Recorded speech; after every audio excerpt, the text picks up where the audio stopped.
Good morning, everybody. Just want to talk to you today.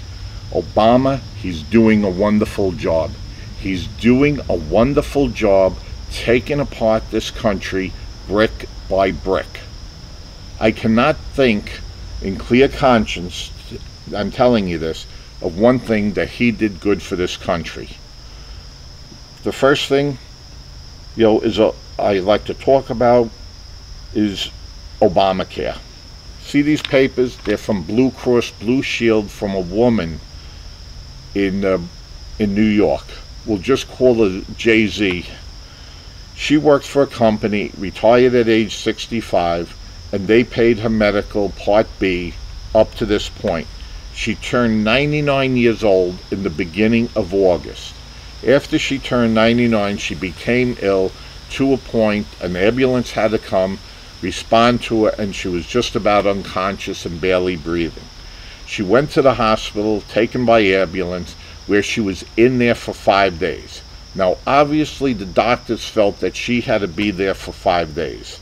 But since we got this great Obamacare, the bill from the hospital is $17,864.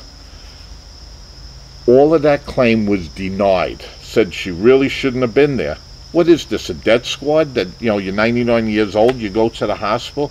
And she, all these years, had a premium medical policy up to Obamacare came in.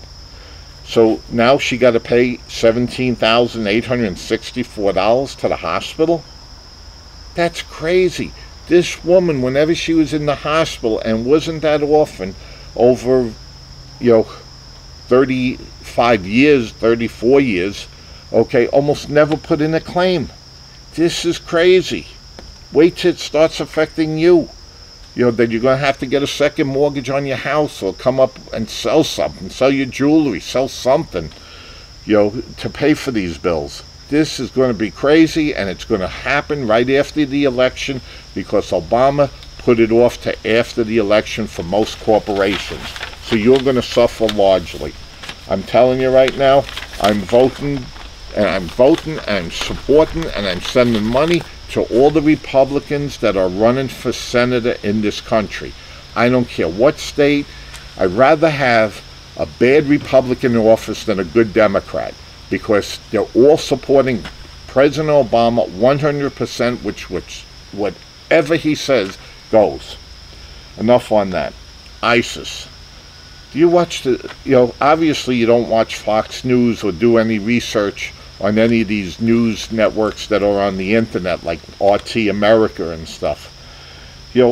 What's going on in ISIS, and the beheading, and then the workplace violence, that was in Fort Hood, Texas, and then the kid that just got killed a few weeks ago, in Orange, New Jersey, and when the kid was arrested that did it, he said that he was doing it as retaliation for what's going on in the Middle East.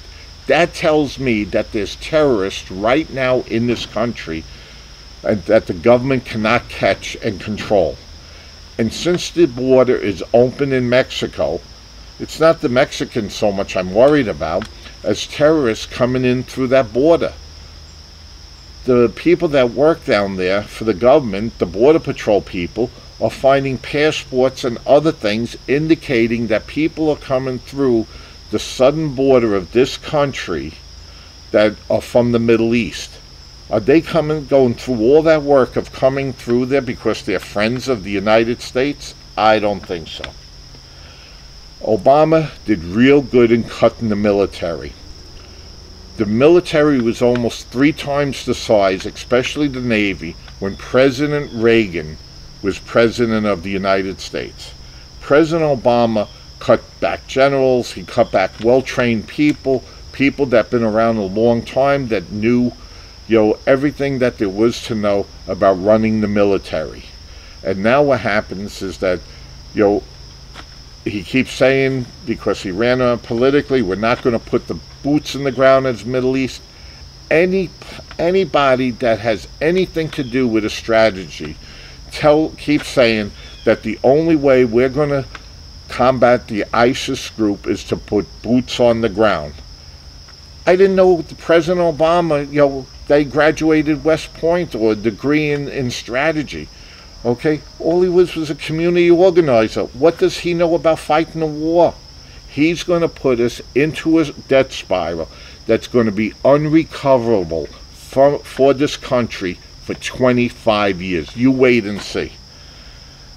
The reason why he probably cut the military so much was so that he could spend the money on welfare programs.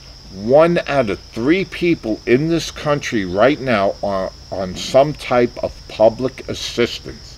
Think about that. You and your spouse work very hard to provide for your family. Maybe you have 2 kids. You work for a house, a car, you pay your bills, and everything else.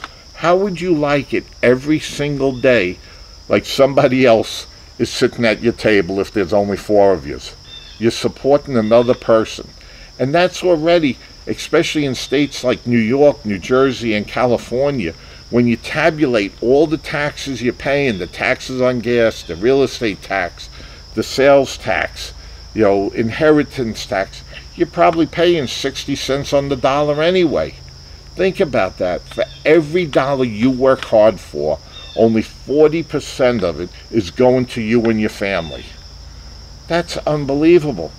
It's not fair, and you can't sustain this forever.